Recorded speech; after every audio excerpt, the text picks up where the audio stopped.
Welcome to the Jamal Thomas Morning Show. My name is Jamal Thomas. This is indeed my show. I could say our show because, again, I can't necessarily have this show if you're not with me. And I appreciate you being here. You could be anywhere, but you are under this voice, the most dangerous man. So dangerous that the U.S. government took me off the airwaves. Nevertheless, I'm still here doing the news. When real men can't sleep, real men do the news. So I am here at 7 a.m. to 10 a.m. Monday through Friday at this dispatch box doing the news, giving you commentary, opinion, and news internationally and domestically. If you guys dig this content, give it a like, share it. I know that's presumptive of me saying so, but I have a damn good show today. So damn it, I'm going to say it. If you dig the show, give it a like, share the content. You can also support the work through PayPal, Patreon, or Super Chats or stickers. All stickers or chats will be read, providing they're not racist, sexist, or bigoted. I appreciate everything that you guys give to the show, even if it's a like, even if it's a share, even if it's $1. It is deeply appreciated, and it helps keep this content ticking along. My job or my objective is to reach 40,000 subscribers by the end of the year. And I think we may even be on pace to hit that, but we'll see. I'm going to do my damnedest. I'm going to be consistent. I'm going to be here doing the news. I got something wrong yesterday. So what I got wrong yesterday, I did a video where I pointed out that I didn't believe that they were going to get a deal between Israel and Hamas. And almost immediately after, they agreed or came to a deal. I took the video down because I didn't necessarily want it to be wrong, if that makes sense. Like, meaning, I don't want people to go to that video and get a wrong impression of reality in regards to what actually happened. That said, I'm going to have Laith Marouf here at 7:15. He was under the bombardment that Israel just launched viciously at the point where an agreement was reached. It was almost as if they were trying to kill every Lebanese person that they could kill before the ceasefire went into effect. But the ceasefire is holding, fractured already. It started at 4 a.m. their time, and it's supposed to go into perpetuity. The first 60 days, there's supposed to be a transition period. I'll go through the details of it in a moment, but I got this wrong. The reason I got it wrong is because there are 2 points. The Biden administration, over the course of the last year, has come out saying, we have a deal, we have a deal, Israel has a deal. Why wouldn't Israel accept their own deal? They were effectively lying through their teeth about a deal being on the table. Then they would turn around and say, well, Hamas wouldn't accept the deal, Hamas wouldn't accept the deal, Hamas wouldn't accept the deal.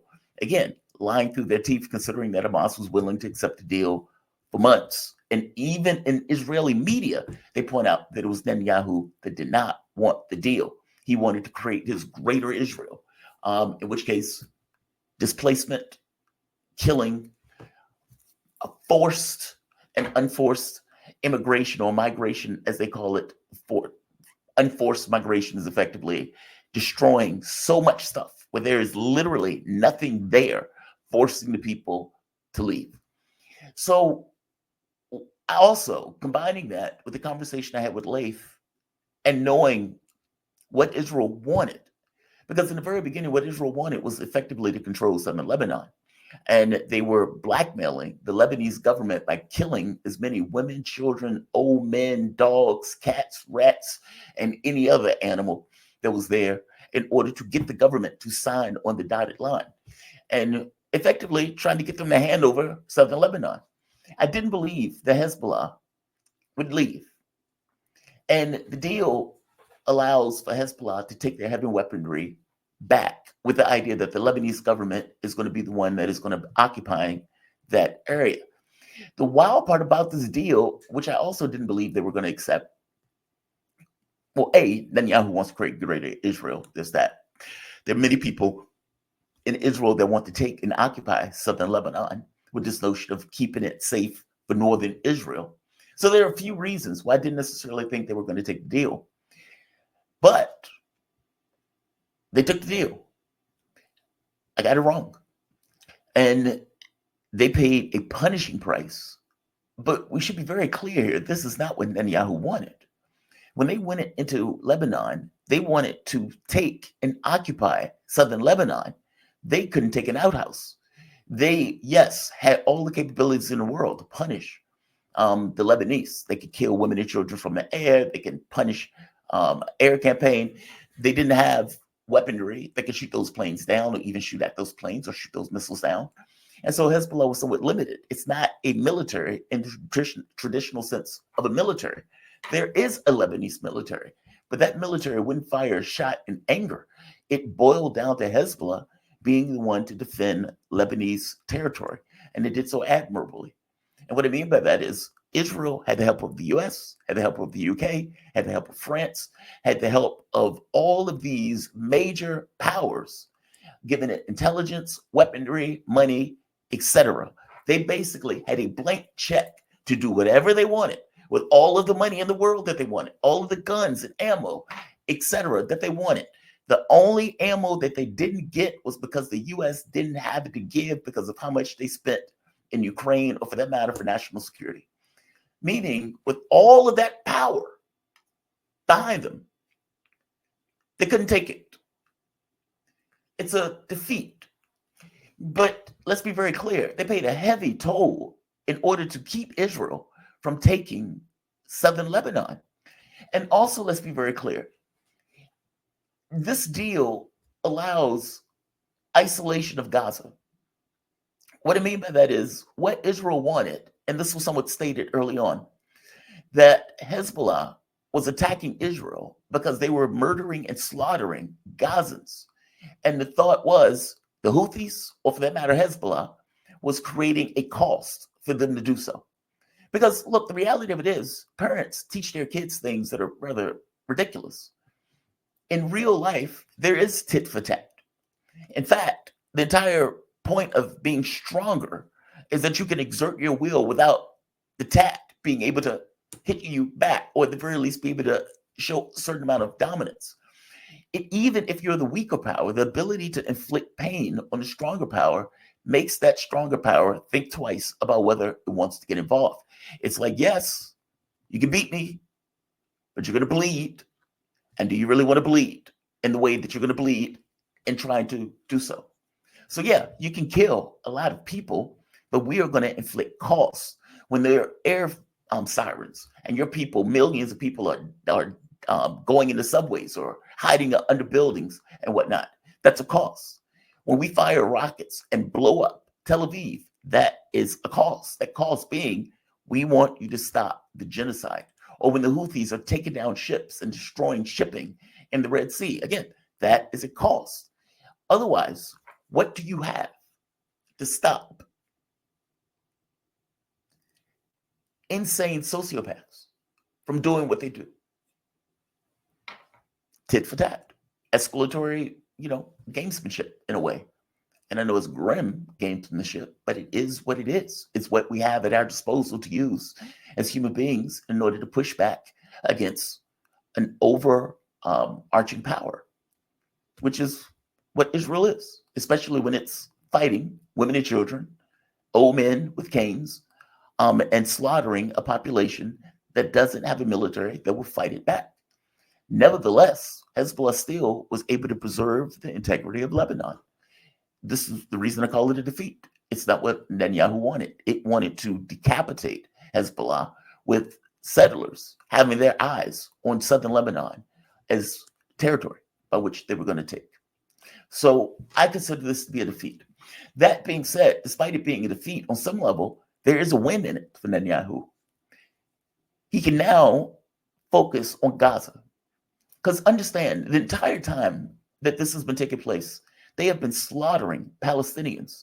They have said they wanted to annex the West Bank, believing that Donald Trump is going to allow them to do so because Miriam Adelson gave him, $100 million, or at the very least promised him $100 million. I think she ended up giving him $30 million. And full well believes, and I think based on Trump's picks on people of policy, that Trump is going to run an Israel first policy, even beyond the Israel first policy that Joe Biden ran, if indeed one could even fathom something to that extent.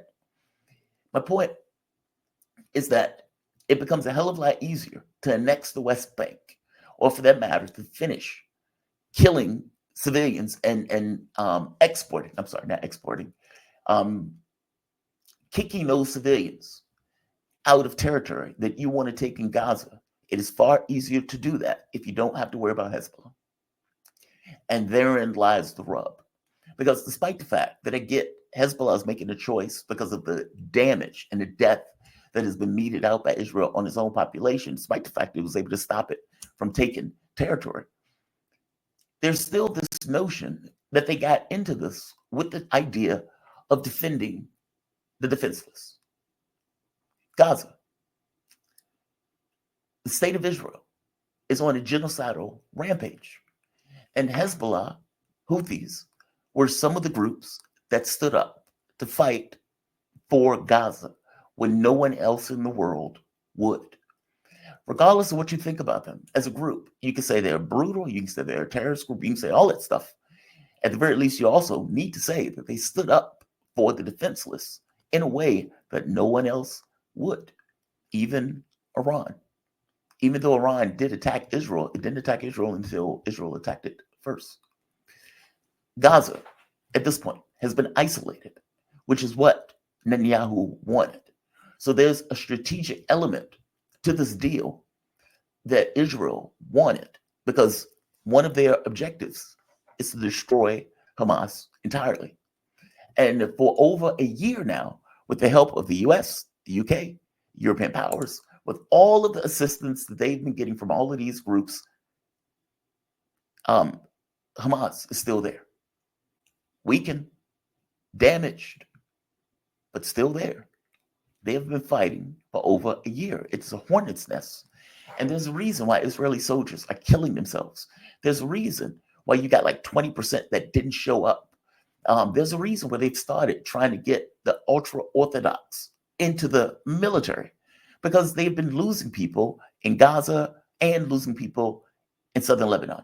And in both of those instances, it becomes difficult to replace those losses, because if you're Israel, you only have 8 million people and your population, about 1 million left, give or take. Where are you going to raise this army from? Now, I know that everybody, for the most part, I know the religious is not bought into military service, but everybody else is bought into military service. But there's a strain that is taking place on the Israeli military that is even reported in Western media at this point. There's a reason those people are committing suicides. The guy that offed himself talked about him being in a bulldozer, running over living people and seeing blood spurt out, and how it damaged him as a human being. This was something even with Nazis, despite the fact that they were Nazis, they were still human beings, and they still could be cognitively and psychically damaged by what?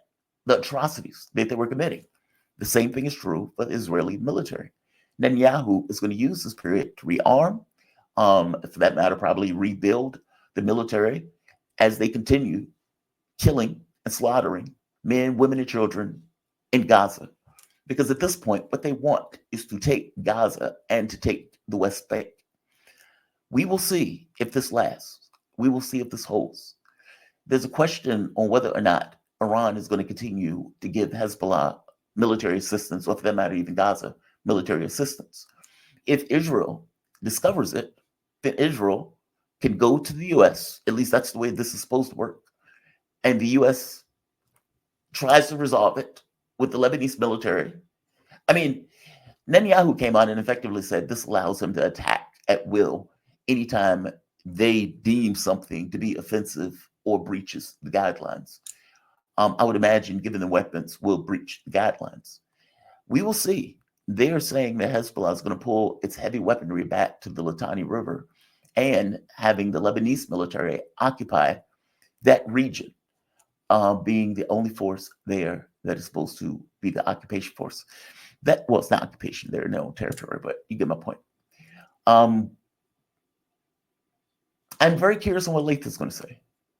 I'm super curious on what he's going to say, because he didn't believe for one moment that this deal was going to go through. By the same token, Hezbollah has a responsibility to Lebanon because they are Lebanese. They're in the Lebanese government. They're in the political structure. So, you know, they still have a responsibility to the population that Israel going on a genocidal rampage may have incentivized them to accept this deal. We'll see. I'm very curious on what Lath is going to say. By the way, Professor Morandi is going to be on the show